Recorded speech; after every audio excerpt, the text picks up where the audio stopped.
Halo geng kotaku, ketemu lagi dengan saya Irohati Fatah dalam ngangkot, ngobrol tentang kotaku. Kali ini kita akan ngangkot di Surakarta atau kita biasa memanggilnya Solo gitu ya. Ada penumpang angkot yang keren-keren nih dari kota Solo ini. Penumpang pertama Pak Taufan. Halo, apa kabar Pak Taufan? Alhamdulillah saja Guru. Iya. Kalau bahasa Solo tuh kalau apa kabar tuh sugeng tindak. Wilujeng enjang. Oh, hampir sama dengan Wilujeng Kalau pagi, enjang, ya. Pak. Kalau sana kan Wilujeng Sumping ya. Wilujeng enjing. Oh, enjing. Kalau Wilujeng Sumping selamat datang. Oh, selamat datang. Oh ya. Ya. Oke, Wilujeng enjang Pak Tufan. Ya, ini Bapak ngobrol santai aja atau santuy lah kalau kata anak muda mah. Santai-santai namanya juga diangkot ya Pak. Iya, Kalau pegel ya agak geser, Iya. kalau sempit ya agak minggir gitu kayak gitu-gitu Pak. Dan ini penumpang kedua. Halo Mas Cahyo. Halo Tahiro. Wilujeng enjang. Wilujeng enjing. Oh enjing, oke, baik. Angkot kita ini akan berangkat dari Dinas Perumahan Permukiman, Disperkim. Tepatnya apa sih Pak namanya? Disperum KPP. Disperum KPP. Ya. Jadi kita ini ngangkot dari mulai Disperum KPP. Apa sih Pak Disperum KPP itu? Dinas Perumahan dan Kawasan Permukiman serta Pertanahan. Oh, kawasan permukiman serta pertanahan. Ini komplit nih sesuai dengan yang akan kita bicarakan ya. Ngomongin tentang kotaku, kota tanpa kumuh itu nggak terlepas dari perumahan permukiman gitu. Termasuk nanti legalitas tanah juga gitu ya. Kalau misalnya ada mau dibangun seperti apa. Dan kita akan diskusi nanti ya. Mas Cahyo ini adalah konsultan pendamping atau disebut korkot ya, koordinator kota ya Mas Cahyo ya. Ya. Dari Mas Cahyo dulu nih, Mas Cahyo sejak kapan jadi koordinator kota? Sejak tahun 2009 2009. di Kabupaten Sragen. Di kota Sragen dulu ya. Ya. Baru ke Terus pindah ke Kota Magelang, pindah ke Blora, terus masuk Solo 2016. dari 2016 masuk Solo sampai sekarang. sekarang. Pas banget ya karena orang sini ya. Mudik. Jadi Pak Taufan, apa yang dilakukan oleh pemerintahan Kota Solo gitu ya dalam konteks program untuk penatapan kawasan permukiman? Seperti apa aja yang sudah dilakukan, Pak? Ya. Baik, jadi ini saya manggilnya Teh aja ya. Iya, memang saya manggilnya. Ini Teh, artinya kan ini kan kita diangkot ya. Angkot itu kalau nanti mau turun harus bayar kan. Kalau angkot saya mah gratis. Oh, gratis. Oh gitu. Berarti kita berkelilingnya nanti agak panjang ya? Agak panjang, oke. silakan. Mangga, Jadi Pak. gini Teh, artinya terkait dengan penataan kawasan kumuh. Ini kan visi wali kota itu menjadikan kota Surakarta menjadi kota budaya yang tangguh, gesit, kreatif dan kreatif. Artinya ini salah satu bagian dari visi wali kota dan misi ke-6 itu yang terkait dengan mensejahterakan masyarakat Kota Solo. Ini yang terkait dengan visi 6. Nah, mengapa kumuh ini menjadi intens dari pimpinan kami untuk bisa diselesaikan.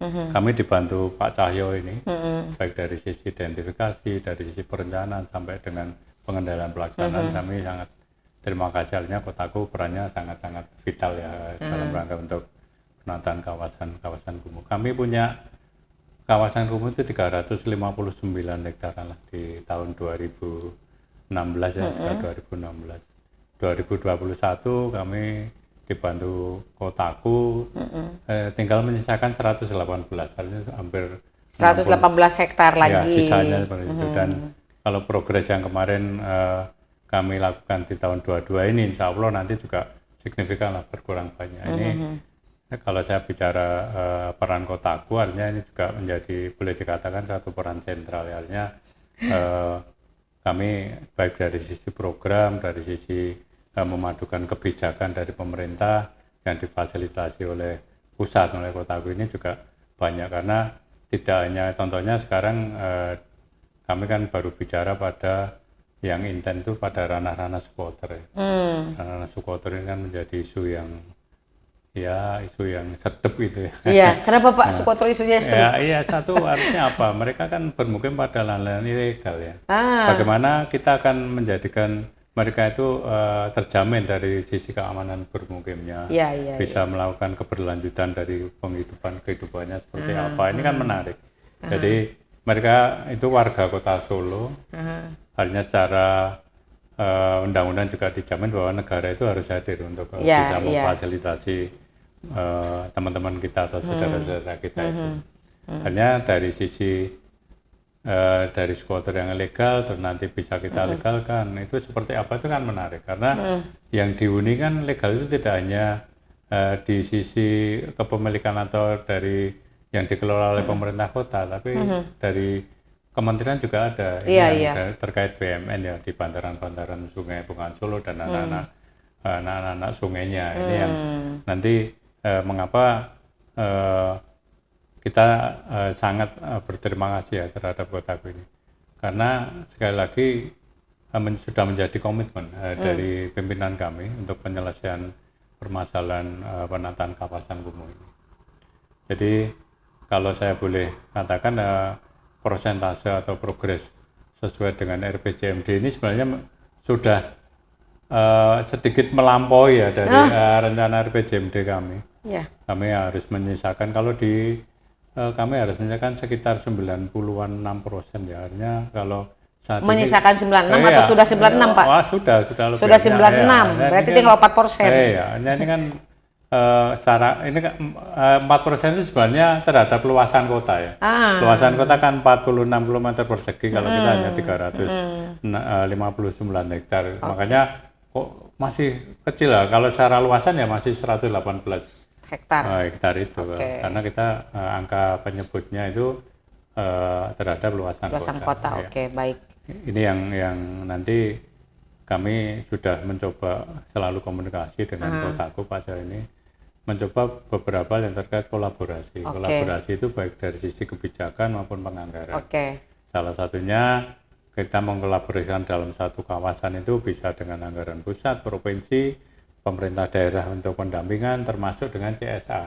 Baik Pak, itu stop dulu, nanti kita lanjutkan lagi, menarik nih tentang kolaborasi gitu ya. Banyak ya kalau kolaborasi nih. Mas Cahyo,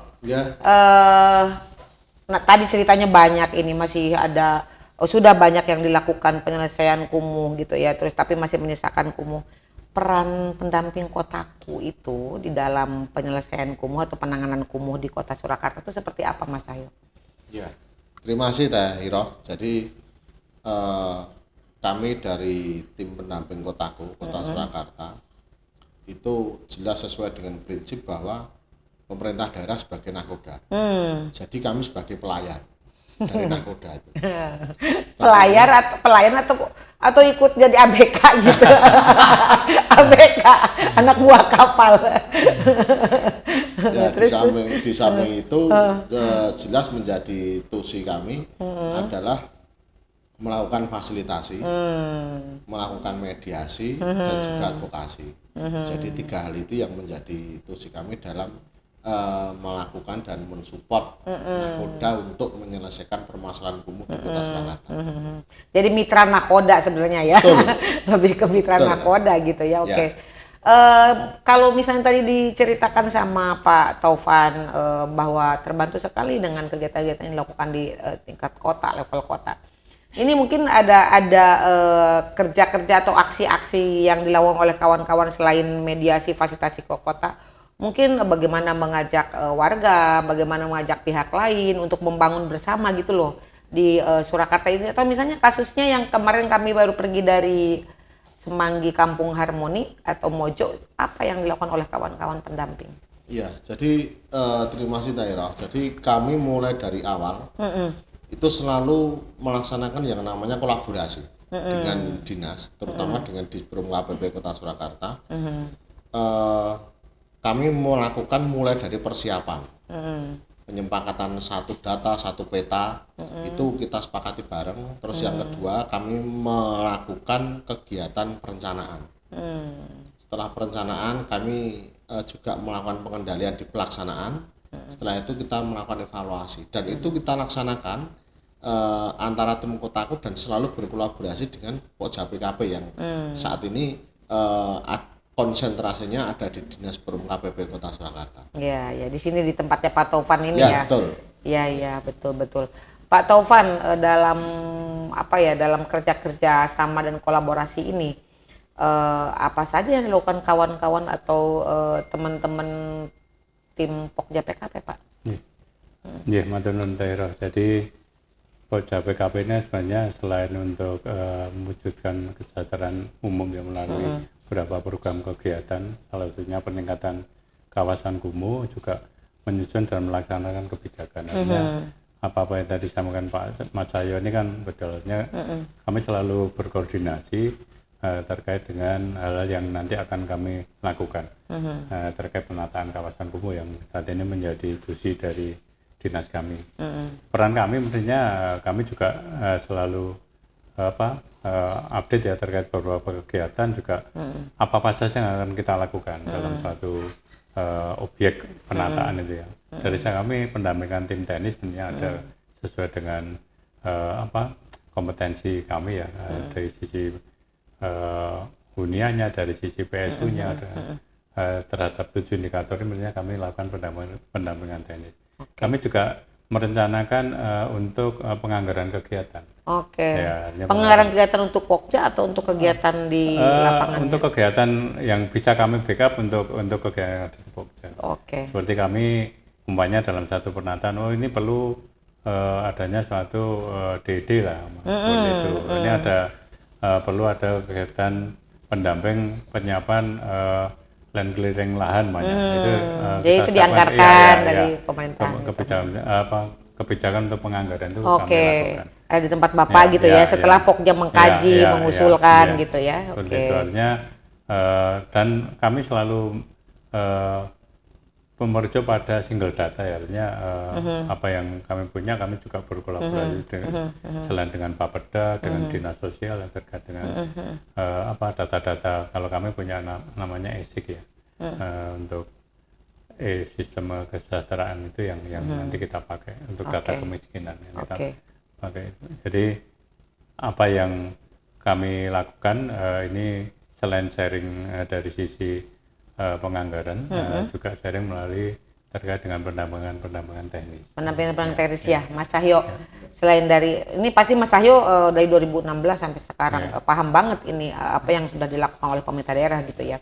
Tadi selain sharing-sharing penganggaran, ada juga bantuan-bantuan teknis yang dilakukan oleh teman-teman di di Dinas Perkim Disperum KPP. Aduh Pak, Disperum KPP. Dinas Perumahan dan Kawasan Permukiman serta Pertanahan. Mas Cahyo, boleh diceritakan nggak apa yang sudah ada atau hasil-hasil apa yang sudah ada hasil kolaborasi yang dilakukan ini dari Pokja PKP, dari dinas, dari teman-teman Kotaku yang ada di dampingan Mas Cahyo? Boleh diceritain nggak nih ke geng Kotaku ini? Ya, terima kasih Taira. Jadi yang tadi sudah disampaikan oleh Pak Kadis selaku pengarah di Pokja PKP juga, itu bahwa yang menjadi konsen dari pemerintah kota itu adalah lokasi-lokasi squatter, lokasi ilegal.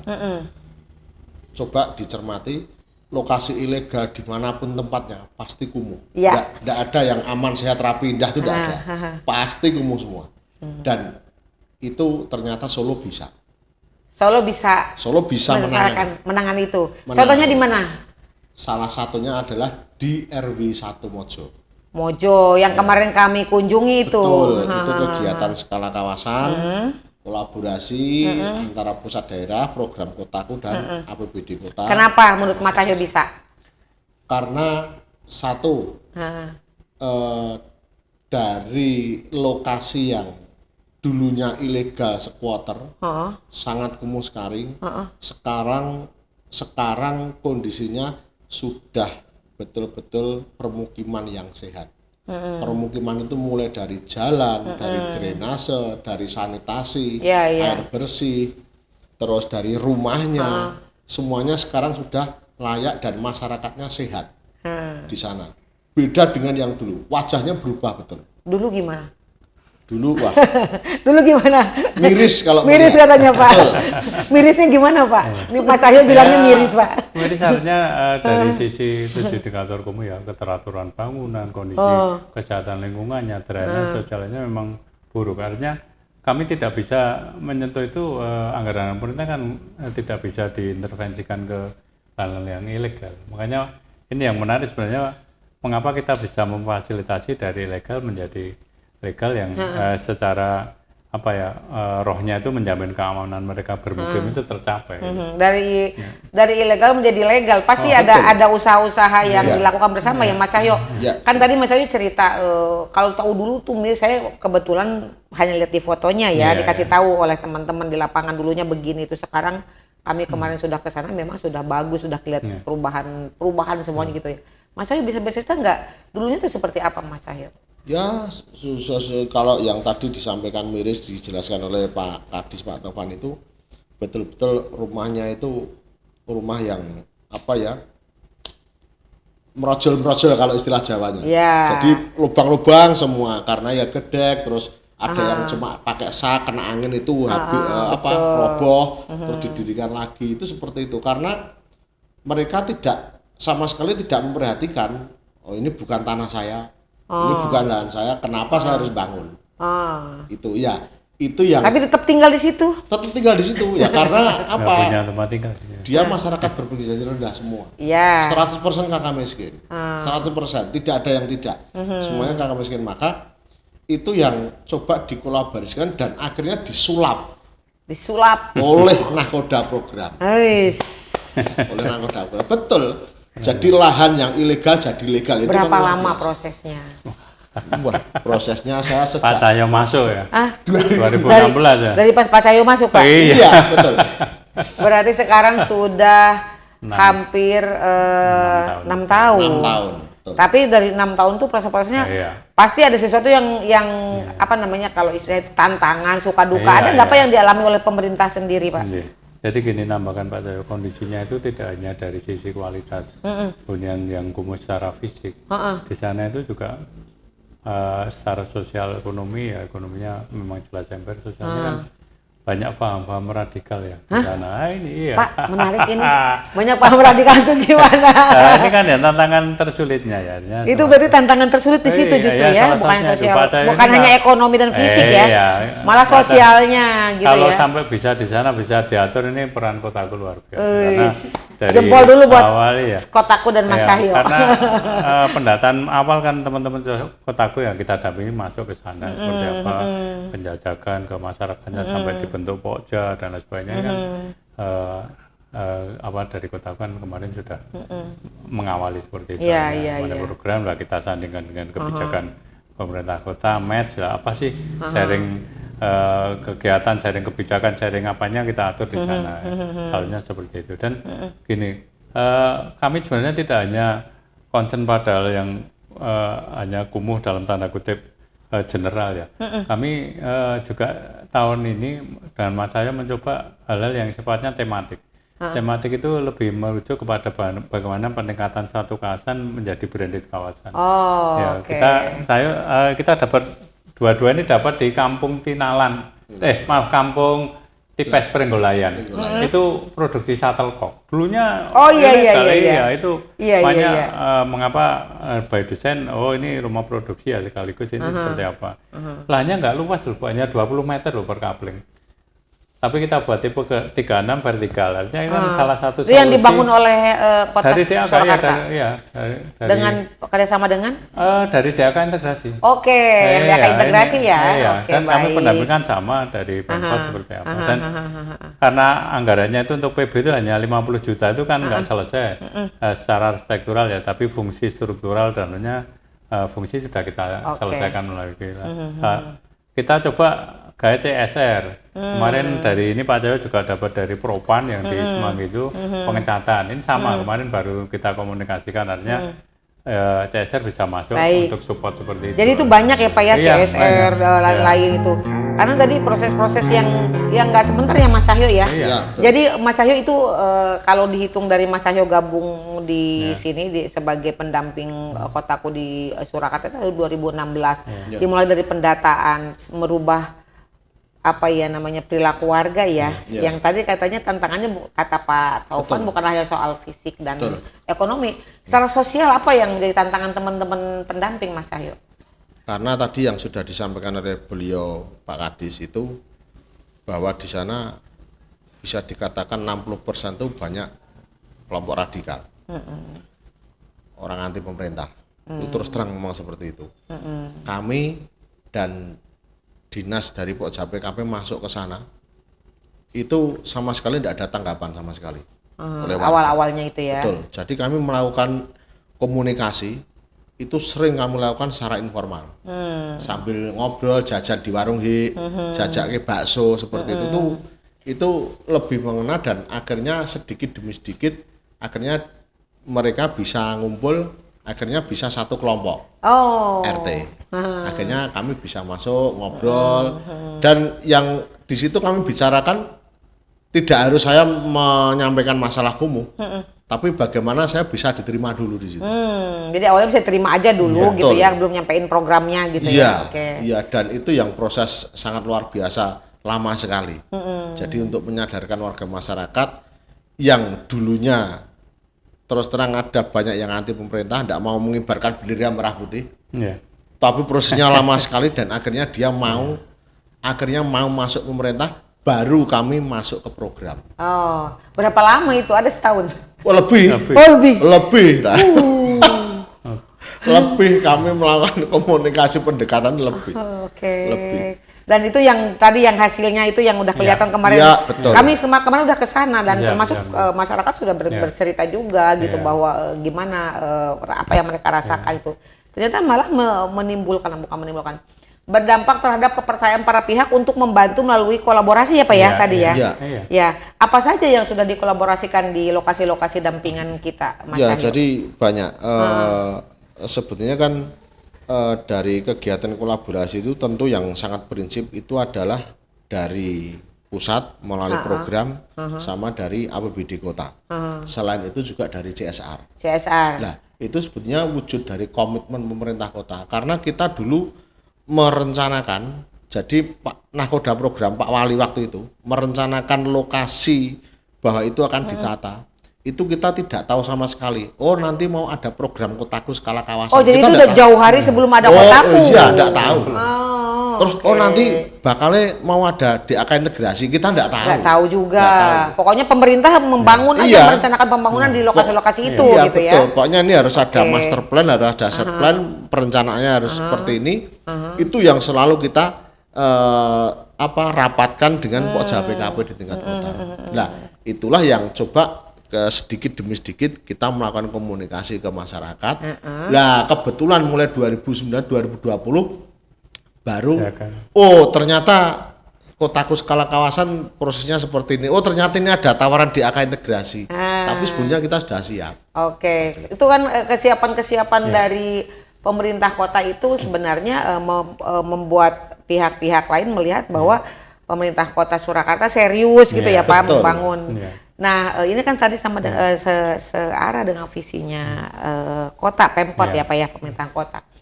Terus upaya-upaya itu sebenarnya memang dirancang dari awal atau menjadi bagian komitmen dinas-dinas atau gimana Pak?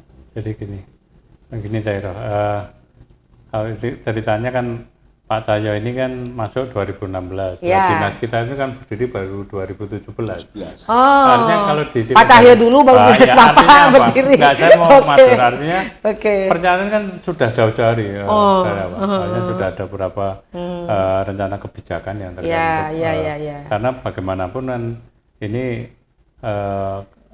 kami fokuskan ke teman-teman MPR ya, saudara MPR yang berpenghasilan rendah, di mana negara memang harus adalah komitmen dari pimpinan daerah kita itu kan sangat luar biasa. Iya. Bagaimana bisa mensejahterakan masa warganya ini kan menjadi dari apapun artinya sewaktu yang sesuai dengan kami. Kalau dulu ada yang namanya waras, wasis, warek, mapan, papan, artinya itu Wasis itu pinter ya, Pinter, oke. mapan itu dia memahami tentang hukum dan lain sebagainya, wareg itu kenyang dalam arti Kenyang. kecukupan pangannya. Pangan, oke. Nah, papan itu kebutuhan dari Rumah. hunian. Nah, Hunian, oke.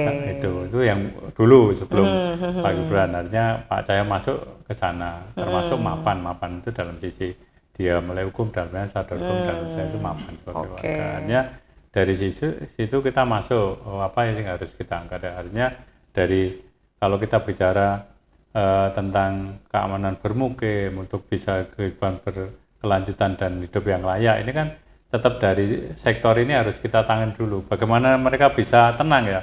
Nah, wah nanti digusur dia, kan ini kan yang kita fasilitasi, termasuk dari sisi kesehatan ya, kesehatan lingkungan dan lain sebagainya. Impact-nya kan banyak nanti, kesehatan warga dan lain sebagainya, kesejahteraan perekonomiannya meningkat, itu kan menjadi salah satu ya. Akhirnya intinya akan mengurangi angka kemiskinan itu pasti ya. Di situ yang diharapkan, jadi biar warga sejahtera. Kalau terkait beberapa kegiatan yang kita lakukan, memang kami kan punya ada beberapa program ya terkait dengan penataan kawasan, dengan pemenuhan PSU dari hunian, itu kan ada program-program yang ada di kita yang akan kita terjemahkan dalam satu bentuk kegiatan untuk supporting penataan kawasan keseluruhan. Jadi memang kemarin kita punya yang 100 ya, universal akses untuk air bersih, sanitasi maupun untuk kumuhnya. Tapi di kumuh sendiri kan ada 7 indikator itu. Artinya ini menarik karena dari 7 indikator ini tidak semuanya dikelola oleh dinas kami. Kayak kebakaran itu ada dinas kebakaran. Betul. Terus ada RTA dan sampah itu ada di DLH. Ini kami kolaborasi internal antar OPD di pemerintah kota. Selain kami yang ada di perumahan pemukiman, ada beberapa aspek dari 7 indikator yang diambil OPD lain, ini kita kolaborasikan. Termasuk bagaimana kita pemberdayaan ekonomi, karena konsep yang dibawa DAK integrasi ini kan swadaya masyarakat untuk pembangunan hunian dan sanitasinya. Jadi mereka dibentuk KPP dari pojok yang ada, nanti mereka yang kita latih dan mereka yang akan mengerjakan itu. Jadi sisi lainnya selain mereka kita fasilitasi, mereka juga kita tingkatkan skill knowledge-nya biar lebih bisa menghadapi ke depan itu lebih. Karena memang di internal OPD sendiri memang sudah kompak ya Pak ya, sesuai dengan peran dan tupoksi masing-masing gitu ya. Nah ini kembali ke Mas Cahyo tadi, ini kan di teman-teman Korkot sendiri, tim pendamping dalam hal koordinasi dan kerjasama atau kemitraannya seperti apa dengan dinas-dinas? Kan kalau selama ini pasti ketemu dengan Pokja juga, tapi antar dinas dan lainnya seperti apa Mas Cahyo? Ya, jadi terima kasih daerah. Jadi kami melakukan kegiatan koordinasi, komunikasi itu dengan semua dinas. Memang yang intens itu dengan Disprum KPP, dengan Bapeda, dengan DPUPR, DLH itu yang dinas teknis. Tapi tidaknya itu kami juga melakukan komunikasi. Biasanya komunikasi ini kami lakukan secara informal, itu dengan dinas-dinas selain dinas teknis tadi. Karena memang perlu mensupport bahwa menyelesaikan 7 indikator kumuh itu tidak bisa hanya 1-2 dinas. Jadi semua dinas harus betul-betul bisa berkolaborasi. Nah itu kami lakukan komunikasi secara informal dan formalnya melalui Pokja itu. Jadi informal ke dinas-dinas yang lain gitu ya, dinas non teknis juga tentu ya, dan formalnya oleh Pokja PKP.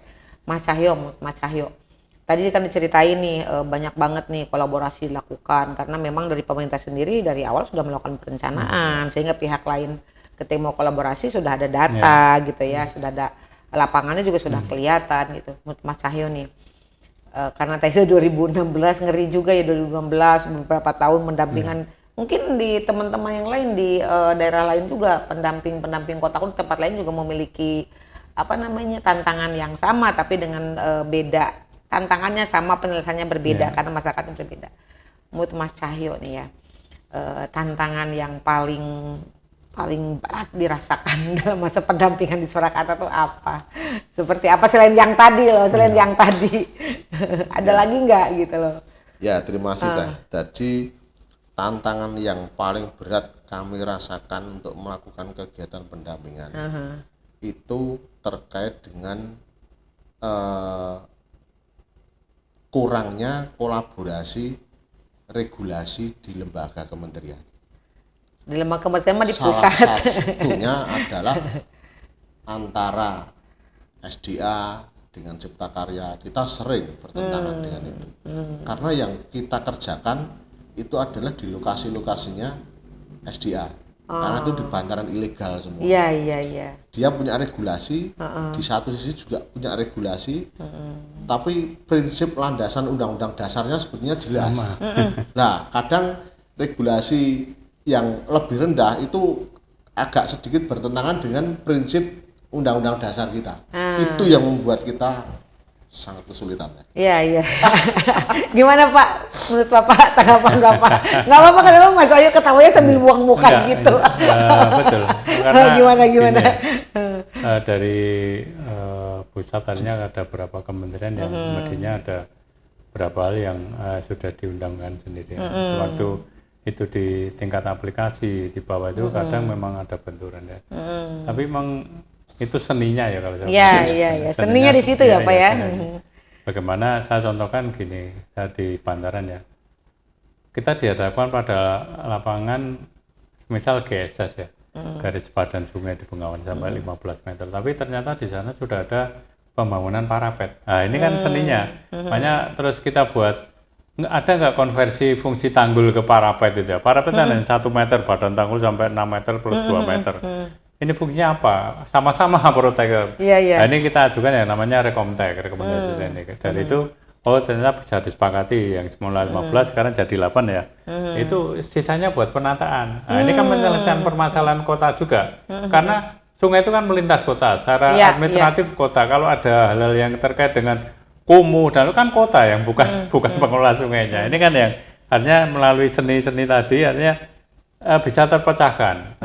Dari rekomendasi teknik turun sekian, dari kaki tanggul 15 meter sampai 18 meter, sekarang hanya butuh 2 meter aja, sisanya bisa kita lakukan penataan. Iya. Makanya kalau bicara tipikal huniannya itu nggak bisa tipikal karena ya formasi tapaknya itu nggak kota, nggak pergedil, mega-mega gitu aja. Ini penyelesaian yang saya kira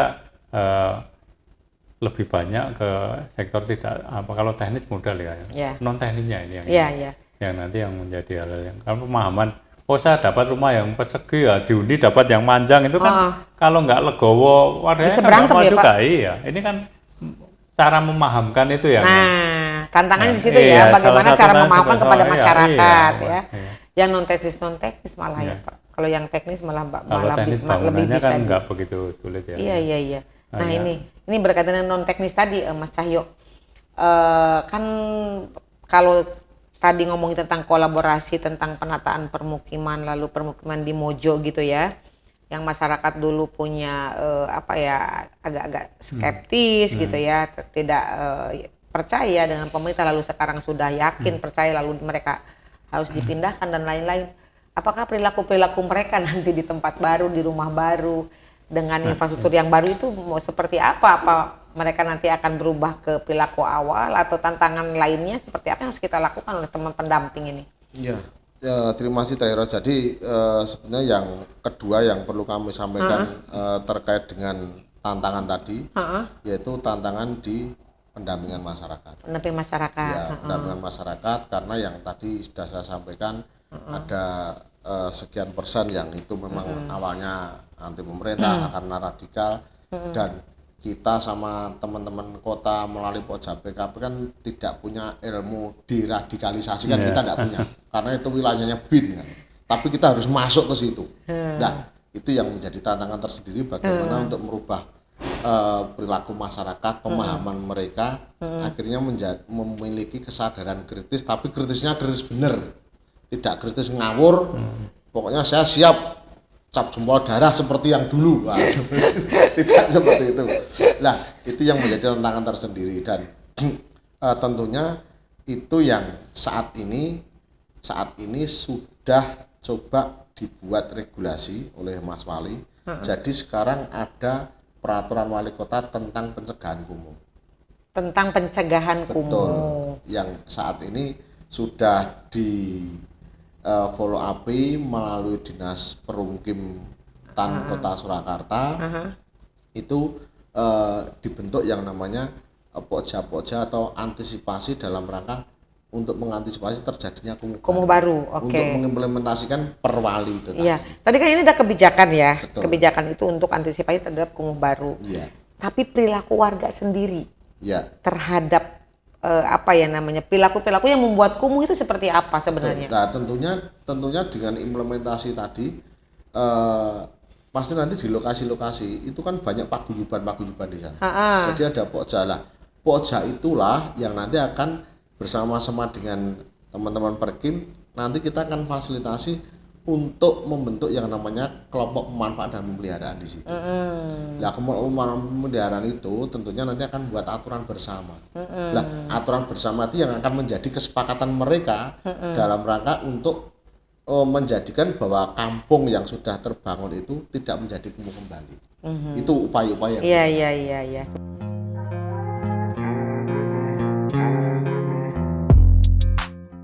Seperti ya Pak ya, karena kan tadi sudah namanya masyarakat banyak gitu, terus kebiasaan-kebiasaan lama bisa aja muncul, tapi tadi disebut Mas Cahyo ada kelompok yang untuk pemelihara dan pemanfaat ya gitu. Nah dari pihak pemerintah sendiri tadi kan udah ada kebijakannya untuk mencegah kumuh baru. Untuk pendampingan Pak terhadap masyarakat supaya masyarakat memiliki kalau Mas Cahyo nyebutnya tadi kesadaran kritis yang tidak ngawur gitu, untuk supaya perilakunya berubah menjadi perilaku yang baik, tertib gitu kan, terus memelihara lingkungannya itu seperti apa? Ya, jadi kami di teknis ya, artinya seperti sampaikan Pak Cahyo, kami sekarang kan membentuk tim pencegahan kumuh ya. Ada tim pencegahan kumuh ya, oke. Kota itu yang dari mana yang terkait, tapi ini yang terkait kembali ke masalah perilaku ya, perilaku. Itu kan sebenarnya satu dihadapkan pada suatu kondisi existing mereka seperti apa. Kalau sekarang jalan sudah bagus, salurannya ada, tinggal mengedukasi kalau buang sampah jangan di saluran, Pak. Sebenarnya kan ini kan efeknya seperti memang ini tidak bisa instan ya. Kita tetap harus sabar ya. Sabar untuk bisa melakukan pendampingan. Tadi sampaikan Pak Cahyo, pendampingan ini dengan dibantu satu kelembagaan kecil ya, melalui pokja atau mungkin kelompok penerima manfaat dan sebagainya itu yang nanti akan kita bentuk. Satu lagi sekarang respon dari wilayah, kelurahan dan kecamatan ini cepat. Kemarin kita ada 569 ya di sana KK baru. Sebenarnya dulu hanya 300 sekian lah ya. Karena harus menata sekitar kawasan kita masukkan sekalian. Itu sekarang sudah mulai dirintis kelembagaan tingkat RT, sudah mulai dibentuk. Artinya embrio dari pokja itu nanti akan dibentuk RT. Jadi secara ke administrasi kewilayahan itu mereka sudah ada pengurusnya. Ini yang nanti akan kita gunakan juga untuk masuk ke sana untuk bisa melakukan edukasi untuk tidak kumuh lagi. Karena anggaran yang diberikan melalui BA ini kan sifatnya sebenarnya stimulan, lebih banyak digali ke arah keswadayaannya. Ini kan kemampuannya warga itu kan beda-beda ya. Di sana ada pemulung, ada buruh gendong, ada tukang beca, ada macam-macam. Ada juga yang sudah sekarang entrepreneurnya baik, ada yang sudah mulai jadi pengepul besi rosokan dan sebagainya. Ini kan kemampuan mereka berbeda-beda. Ada yang masih di usia produktif, ada yang sudah tua. Ini kan akhirnya bagaimana kita memetakan itu, dan akhirnya dari sisi subsidi silang ya, untuk pengembangan pemahaman itu kan bisa dipahamkan seperti itu ya. Akhirnya kami tidak akan berhenti di situ karena fisik selesai, sarana prasarana terbangun, kelompoknya terbentuk. Coba kita lihat lagi ke peningkatan perekonomiannya seperti apa. Fisik terbangun, ke ekonomi nanti mereka gitu ya. Dibebani untuk memelihara dan lain sebagainya, tapi kemampuan ekonominya tetap masih rendah, itu kan juga sama saja. Betul. Jadi dari sisi lain infrastrukturnya dibangun, diberikan edukasi juga, tapi ekonominya oleh pemerintah akan dinaikkan gitu. Bentuknya mau seperti apa, Pak? Gini, ini kan ada program yang namanya reforma agraria dari BPN ya. Itu masuk juga untuk ke sana. Kami Kalau terkait dengan pensertifikan tanah, kami fasilitasi juga melalui program Proda kami. Program daerah kami, pensertifikan itu gratis. Warga hanya materai sama fotokopi gitu aja, sama patok ya Bu ya. Patok kalau lainnya ditanggung pemerintah. Dari agraria itu.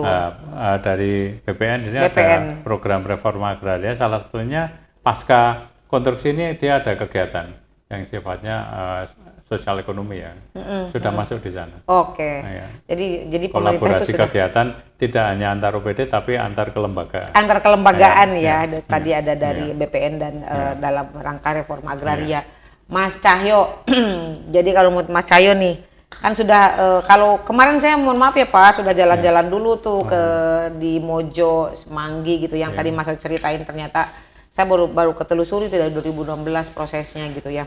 Kan itu juga nggak tiba-tiba gitu ya, hal seperti itu nggak tiba-tiba juga gitu. Menurut Mas Cahyo nih ya, apa namanya, ini kalau geng Kotaku di seluruh Indonesia ngelihat nih, hal-hal apa saja sih yang harus dilakukan oleh pendamping, karena tadi di perjalanannya ada hal-hal yang teman-teman juga nggak dikasih amunisi untuk menghadapi sesuatu yang pas ketemu, loh kok gini gitu ya itu. Memang harus survival, artinya harus bisa menyelesaikannya. Berevolusi kan. Dalam hal menyesuaikan gitu ya. Oke, baik geng Kotaku, ini kayaknya angkotnya tuh kayak gini ya, kayak jalannya kayak lurus, gitu ya, nggak ada gejelik gitu ya tadi. Tapi ternyata dia ngegejelik dulu, gejelik, berhenti, terus kita lanjut lagi. Ini kayaknya penumpang angkotnya juga udah kayak agak lemes, kurang makan gitu ya, dan kurang minum gitu. Jadi ini supaya tidak ini saya geser-geser nih. Mudah-mudahan jalan yang angkot yang saya bawa nggak terlalu mengguncang-guncang ya. Nah, nanti ini supaya mengguncang yang lain, ini kita masuk pada sesi sharing pembelajaran itu ya Pak ya. Mungkin dari Mas Cahyo dulu, nanti dari Pak Taufan gitu.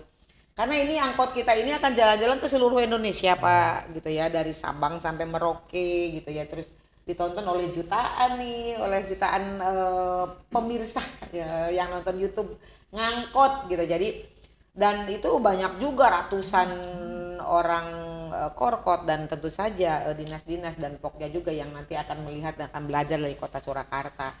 Kalau saya ngelihat kemarin, kalau ingat Surakarta tuh ingat lagunya Gesang loh Pak, Bengawan Solo, Bengawan Solo. Kebetulan infrastruktur yang dibangun oleh pemerintah pusat melalui program Kotaku dengan pemerintahan Kota Solo itu di kawasan Bengawan Solo. Jadi kemarin tuh saya ngangkut ke sana loh Pak gitu. Jadi untuk menceritakan sedikit kepada geng Kotaku, kalau mau banyak silahkan datang ya Pak ya, datang ke Solo gitu, datang ke Surakarta ini. Saya ingin bercerita bahwa di sana itu dulu konon kabarnya yang diceritakan oleh Bapak, ceritakan Mas Cahyo dan oleh masyarakat kemarin. Dulu mereka itu nyebutnya mepet tanggul rumahnya itu, mepet tanggul. Terus mereka BAB ke sungai, nggak punya MCK. Rumahnya tadi yang Mas Cahyo bilang sama Bapak gedek-gedek gitu ya. Nah sekarang kemarin saya lihat bukan iseng-iseng, sengaja saya lewat angkotnya ke sana, sudah berubah gitu kan. Nah ternyata ada upaya-upaya yang sangat luar biasa pendekatan kepada masyarakat. Bapak juga mengkoordinasikan beberapa OPD di lingkungan Bapak gitu, memegang teguh visi misinya wali kota gitu ya. Jadi semua itu sinergi.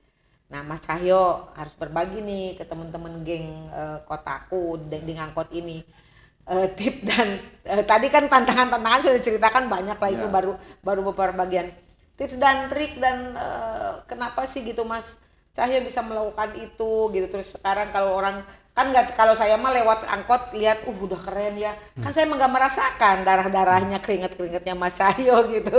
Boleh diceritain Mas Cahyo gimana? Ya, terima kasih Tairo. Jadi mungkin juga bagi teman-teman pendamping yang lain, bahwa secara prinsip kita harus punya komitmen dan tekad. Komitmen dan tekad yang kuat untuk melakukan target yang tadi disampaikan di awal, 100 0 100. Itu harus dipegang ya. Betul. Untuk mewujudkan pembangunan berkelanjutan, dan target SDGs itu menjadi target pemerintah sampai 2024. Itu harus menjadi betul-betul komitmen dan tekad kita yang kuat. Komitmen satu dan tekad. Iya, betul. Terus yang kedua, kita selaku pendamping itu juga harus bisa melaksanakan yang namanya prinsip program. Oh, yang kedua itu harus memegang Betul. prinsip program, melaksanakan Betul. prinsip program. Oke. Betul, prinsip program itu Pemda sebagai nahkoda, ya kita sebagai pelayan daripada pemerintah daerah itu. Mitra lah ya. Mitra Pak Wali Kota, Oke. Pak Kepala Dinas dan semua jajaran yang ada di Pokja. Oke. Tuh. Terus yang ketiga, kita harus betul-betul bisa membangun dan mengembangkan komunikasi yang Membangun luwes. dan komunikasi yang luwes Betul. dengan Sesuai dengan karakteristik budaya setempat. iya, itu mengembangkan komunikasi dengan siapa aja Sel? Dengan pemerintah daerah. Terutama dengan wali kota, dengan wakil, dengan sekda, dengan semua jajaran khususnya yang ada di Pokja PKP kita harus clear untuk membangun komunikasi ya. Kita harus supel, kalau istilah Jawanya itu jadi pendamping ya kudu gerapyak. Kerapya. Iya. Kerapya. Oh Oke. iya, aja merengot, aja besengot terus. Kita harus murah senyum. Seperti itu Senyum dong terus. kalau gitu. Jadi 3 hal itu yang mungkin bisa menjadi Komitmen, prinsip dan komunikasi yang Betul. kerapya. Betul. Oke. Ya, itu Oke, Terima baik. kasih. Baik, Pak, kalau Bapak saya kalau kan saya dibalik nih, saya ngangkut dengan masyarakat dulu kemarin. Baru sekarang ngangkut dengan Bapak dari pemerintah kota, dengan Mas Sahil dari pendamping kotaku. Dan mereka itu ceritanya positif ya Pak ya. Positif itu artinya mereka awalnya katanya saya awalnya nggak percaya gitu sama masa pemerintah, nanti saya dipindah itu saya nggak dapat rumah gitu. Tapi kok ternyata sambil nangis lupa ceritanya. Kok saya sekarang dapat rumah gitu. Nah Pak, mungkin ini dinas-dinas yang lain, Pokja PKP yang lain pengen belajar mengapa bisa seberhasil itu Bapak membangun kota gitu, membangun kawasan kumuh menjadi tidak kumuh gitu loh Pak. Iya, saya kira sama. Yang pertama sebenarnya ada komitmen ya. Nah, komitmen kita untuk bisa menyelesaikan artinya apapun kalau kita sudah berkomitmen arah tujuan kebijakan nanti dari sisi aplikasi untuk pelaksanaan kegiatan juga harus ngecun ya, harus berkomitmen seperti itu. Apalagi komitmen kepala daerah menjadi faktor kunci ya, karena apapun itu tidak akan berjalan ya sepanjang kebijakan itu tidak merujuk pada komitmen itu. Yang kedua, tentunya kita akan bicara tentang sama semua di ASN, integritas, dedikasi, ya, yang sudah selainnya harus kita tapi jangan lupa gini, artinya kita harus juga berpikir of the box, artinya di luar kota itu seperti apa, karena yang namanya local wisdom itu beda-beda ya. Daerah lain-lain seperti yang saya sayo. Kalau Solo itu kalau huruf Jawa di pangku mati, artinya kalau huruf Jawa itu kalau mau memberikan tekanan konsonan itu ada pangkunya kalau di huruf Jawa. Kalau kita kontras gitu ya nggak jadi ya, nggak jadi. Artinya harus ada hal yang di sisi mana kita harus menempatkan kita itu selaku pengayom pengemban. Yang dari sisi kalau local system yang artinya keselarasan dari rencana kegiatan kita terhadap program yang ada, kebijakan yang ada. Karena tadi sampaikan kolaborasi tidak hanya dari sisi aspek pembiayaan, baik itu dari provinsi, daerah, kota maupun CSR, tapi kolaborasi kegiatan internal di OPD ini menjadi kunci juga keberhasilan untuk itu. Peran serta wilayah, kelurahan, kecamatan ini sangat-sangat kuat di sana karena mereka langsung berinteraksi dengan warga. Terus yang terakhir sebenarnya kesadaran memahamkan kesadaran keluarga ini ya bukan hal yang mudah.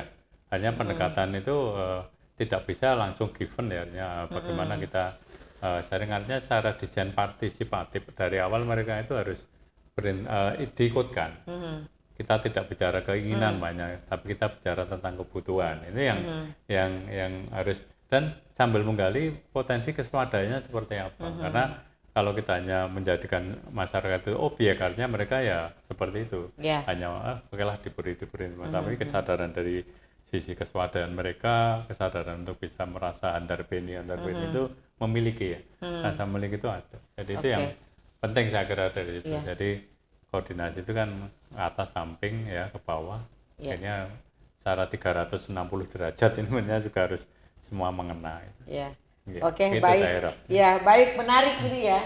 ngangkot kita kali ini. Saya sambil nyari-nyari ini apa namanya, apa yang bisa diberikan dari kami karena ngangkotnya udah lumayan ini banyak dan lama. Informasinya banyak ya, geng. Ini banyak hal yang kita dapat nih dari jalan-jalan di kota Surakarta ini gitu ya. Sudah dari tadi kita di dinas nih, di kantor dinas dengan Pak Tovan, dengan pendamping Kotaku, banyak hal yang didapat gitu. Jangan lupa kalau teman-teman geng Kotaku punya usul mau mendatangkan, menghadirkan di angkot Kotaku, di ngangkot ini siapapun, bisa pendamping, bisa penerima manfaat, bisa kepala dinas, bisa Pokja PKP, bisa wali kotanya, bisa bupatinya, tolong ditulis di sini gitu ya, ditulis di situ di YouTube ngangkot. Dan ini Pak, kami sebagai ucapan terima kasih karena di angkot kita ini juga kami tidak memberikan apa-apa lagi ini apa supaya tetap bersih, jadi tidak ngasih kue, tapi minumnya boleh diminum. Ini silakan dipegang berdua Mas Cahyo dengan Pak Taufan bahwa ini adalah tanda ngangkot. Terima kasih teman-teman ya, jangan lupa di like, komen dan subscribe. Ini silakan disimpan Bapak, bahwa Bapak telah ngangkot. Kami memberikan tanda kaos ngangkot. Mas Cahyo juga. Ini kalau naik angkot kemana-mana gratis ya? Gratis Pak, apalagi kalau di kota Surakarta sebut Pak nama Pak Wali Kota. Masih gratis. Makasih Tairo dan teman-teman. Ya, silakan Mas Cahyo di promo ininya YouTube kita. Ya, oke teman-teman pendamping yang ada di seluruh tanah air, silakan ngangkot. Belajar bersama-sama dengan kita.